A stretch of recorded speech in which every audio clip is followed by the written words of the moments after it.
Salut les codeurs et bienvenue dans cette nouvelle vidéo. Quand on souhaite devenir développeur, il y a une méthode qui est assez classique, c'est le fait de faire des études. Nous avons vu sur cette chaîne qu'il y avait d'autres méthodes qui existaient, comme par exemple les bootcamps ou encore les formations en ligne. Mais pour la plupart des gens, ils vont décider de prendre le chemin classique qui est le fait de faire une école et à la fin d'obtenir un diplôme. On pourrait croire que c'est assez simple, qu'on parte finalement faire nos études, on a juste à suivre une route bien tracée et à la fin on a notre diplôme. Eh bien en réalité c'est un petit peu plus complexe que ça, puisque pour devenir développeur vous avez beaucoup de possibilités en termes d'école et de diplôme. Et nous allons justement voir dans cette vidéo la liste de ces différentes possibilités. Donc, je vais vous les présenter en vous donnant à chaque fois les avantages et les inconvénients de chacune des possibilités. Et à la fin, en bonus, je vous donnerai le parcours que moi j'ai réalisé et je vous donnerai les raisons pour lesquelles j'ai pris ce parcours plutôt qu'un autre. Alors ici, je vous ai carrément fait un petit schéma car vous allez voir qu'il y a vraiment beaucoup de possibilités et c'est pas forcément simple de comprendre, notamment quand on est jeune, qu'on a terminé notre bac et qu'on souhaite s'orienter vers une école plutôt qu'une autre. Bien ici, je vais vous donner toutes les billes afin de pouvoir faire par vous-même le choix qui vous correspond. Alors la première possibilité pour devenir développeur, c'est de faire un diplôme qui est assez court, qui est le BTS. Alors le BTS, c'est le brevet de technicien supérieur. L'intérêt ici, c'est que c'est des études qui sont assez courtes, puisque en seulement 2 ans, vous aurez le diplôme qui vous permettront ensuite d'intégrer le marché de l'emploi. Ça, c'est le premier avantage, c'est que c'est des études qui sont plutôt assez courtes. L'autre avantage, c'est que c'est des études qui sont orientées très pratiques, c'est-à-dire que vous aurez beaucoup de travaux pratiques en école et très peu de théorie. Donc ça, c'est vraiment un plus, en tout cas pour moi. Et le dernier avantage que je vois au BTS, c'est que c'est des études qui ne sont pas très chères, notamment comparées à d'autres écoles comme les écoles d'ingénieurs que nous verrons tout à l'heure. Alors il y a bien sûr des inconvénients au BTS. Le premier, c'est qu'à l'issue de ce diplôme, vous aurez quand même pas mal de difficultés à trouver du travail, tout simplement parce que ce diplôme est moins reconnu et moins recherché que les autres diplômes qu'on aura l'occasion de voir par les entreprises. L'autre inconvénient, c'est lorsque vous aurez réussi à vous faire embaucher, malheureusement, vous aurez un salaire qui sera moins important que si vous aviez réalisé les autres études et les autres diplômes qu'on va voir juste après. Et le dernier inconvénient que je vois ici au BTS, c'est le fait qu'à l'issue de ce BTS, vous aurez plus de difficultés à poursuivre vos études avec d'autres diplômes qu'on aura l'occasion de voir tout à l'heure. Alors il faut savoir que c'est tout à fait possible de poursuivre ses études après un BTS, mais ce sera tout de même beaucoup plus difficile qu'en partant d'un autre diplôme. Quelles sont les alternatives au BTS ? Tout d'abord, vous avez la classe préparatoire, qui se déroule sur 2 ans. Alors pourquoi prépa ? Tout simplement parce que ça va vous permettre de vous préparer. Préparer à quoi ? Au concours d'école d'ingénieurs. Tout simplement parce que les écoles d'ingénieurs, on ne peut pas y rentrer comme ça. Il faut passer un concours d'entrée et celui-ci est plutôt assez difficile.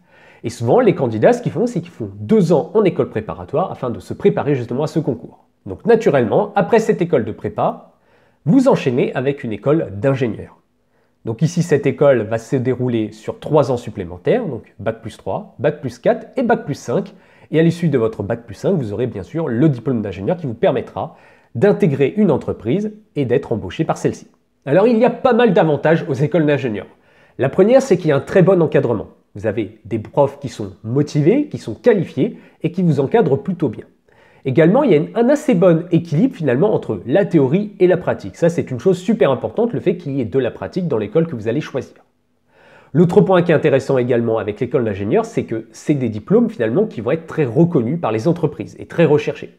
Donc vous aurez beaucoup plus de facilité à trouver du travail et c'est avec ce genre de diplôme que vous aurez les meilleurs salaires. Mais bien sûr, comme tous les diplômes qu'on aura l'occasion de voir dans cette vidéo, il y a des avantages et également des inconvénients. Dans les inconvénients, vous pouvez voir déjà que c'est des études qui sont plutôt longues. L'autre inconvénient qui est de taille selon moi, c'est le fait qu'il y a un concours d'entrée ici pour entrer dans l'école d'ingénieur.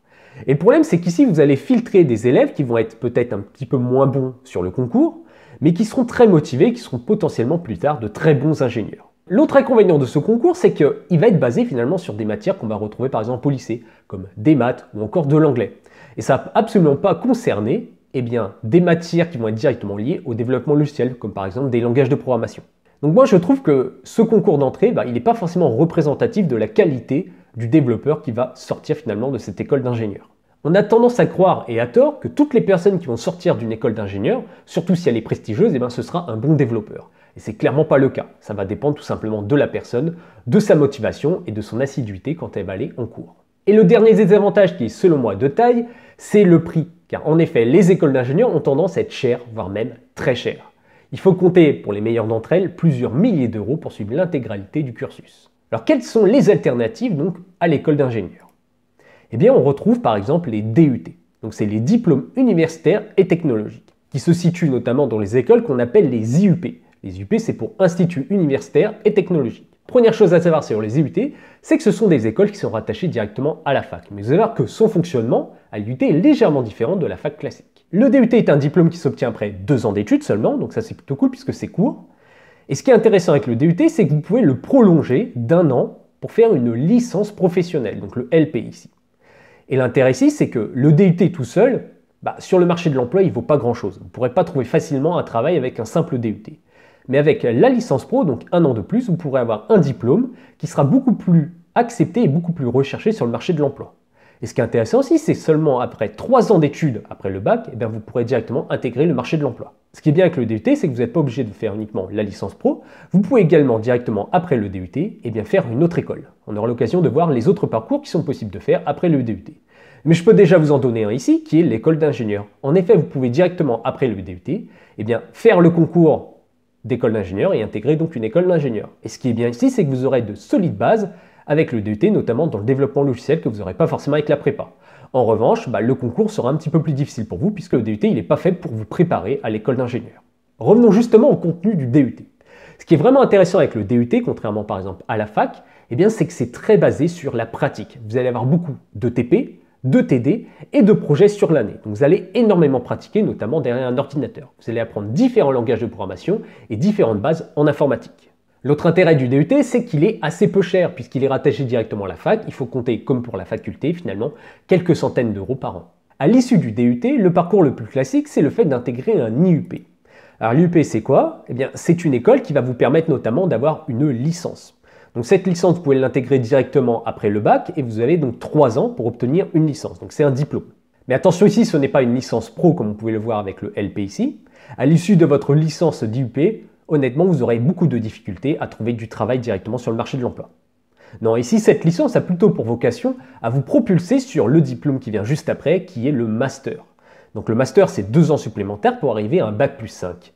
Et vous pouvez également le faire dans une IUP. Donc c'est Institut universitaire et professionnel pour IUP. Donc comme vous pouvez l'entendre dans le nom, en fait ça va être une fac finalement, mais avec un côté un peu plus professionnel. Pas en termes d'organisation, mais en termes d'objectifs derrière.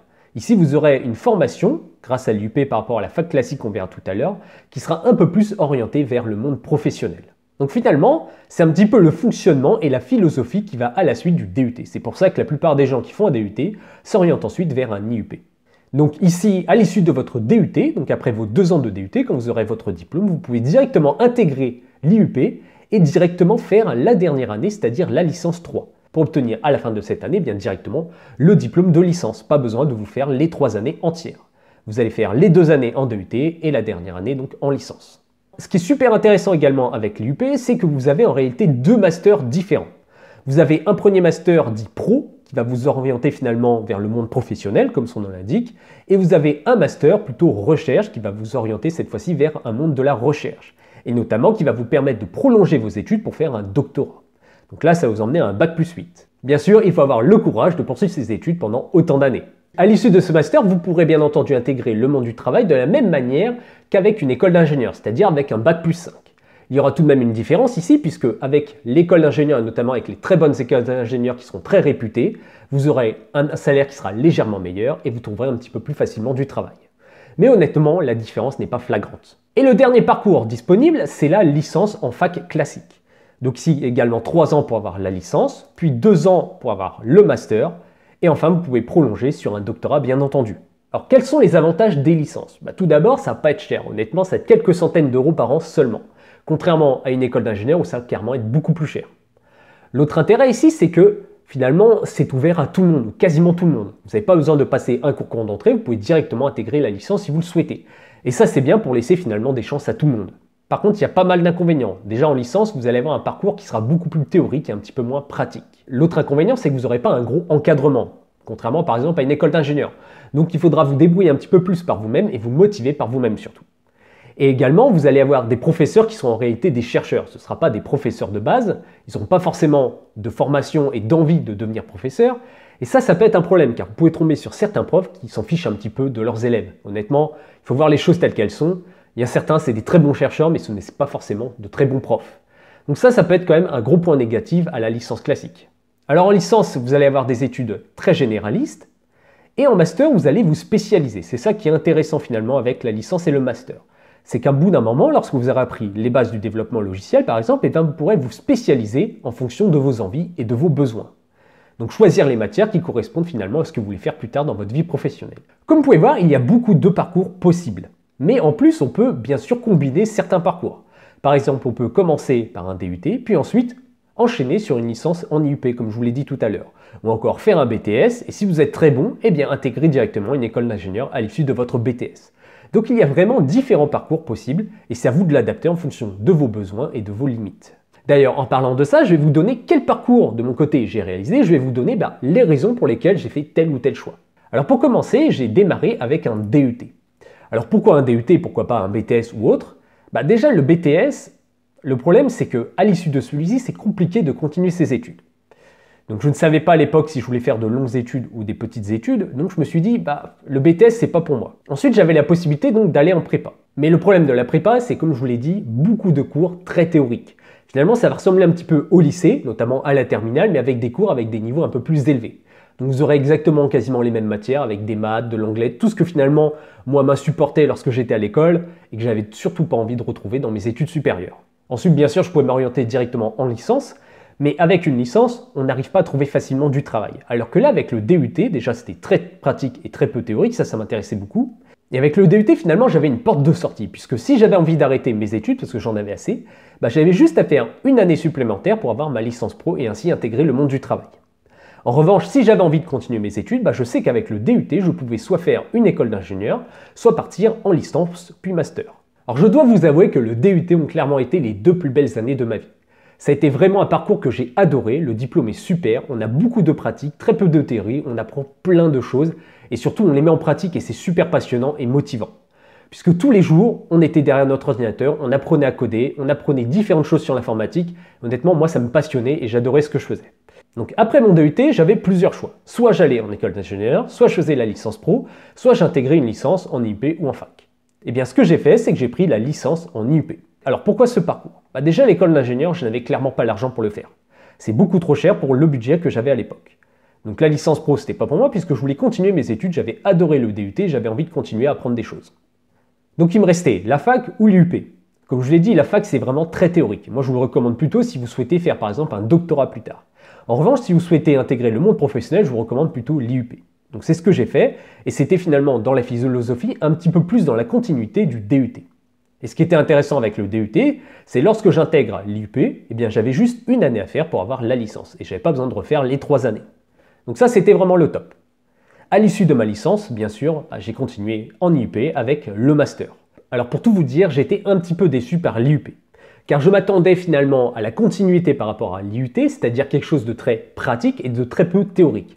Et au final, il s'est avéré que ça a été beaucoup plus théorique que je ne le pensais, et finalement beaucoup plus proche de la fac classique que je ne l'aurais cru. Bien sûr, il y avait tout de même pas mal de pratiques, mais il y avait encore beaucoup trop, selon moi en tout cas, de théorie. Autre regret que j'ai, c'est de ne pas avoir fait mon master en alternance. Car oui, vous pouvez faire un master par exemple en IUP, en alternance, c'est-à-dire que vous allez faire la moitié de votre temps en entreprise, dans laquelle vous allez travailler, et l'autre moitié à l'école pour faire vos études. Et ça, c'est vraiment super intéressant puisque vous avez un salaire déjà, vous allez cotiser pour votre retraite, et surtout vous allez voir c'est quoi le vrai monde du travail. Et pas seulement à partir des cours et via la vision de vos professeurs. Vous allez être vraiment dans le milieu du monde du travail. Et ça, je ne l'ai pas fait, je regrette beaucoup, car c'est vraiment un gros plus lorsque vous intégrez le monde du travail, car vous avez déjà de l'expérience, contrairement à d'autres candidats qui ont simplement fait une école classique. Donc évitez de tomber dans le même piège que moi, lorsque vous allez être en master pro, faites une école en alternance, plutôt qu'une école classique. Bien, j'espère que cette vidéo vous aura plu. Si c'est le cas, n'hésitez pas à mettre un petit pouce bleu. N'hésitez pas également à vous abonner et activer la cloche pour ne pas louper mes prochaines vidéos. Mais avant de nous quitter, j'ai une petite question à vous poser. Quel parcours avez-vous choisi? Et surtout, pourquoi avez-vous choisi celui-ci plutôt qu'un autre? N'hésitez pas à partager cette information avec nous dans les commentaires. Je vous dis à bientôt pour une prochaine vidéo Codeur Pro. À plus!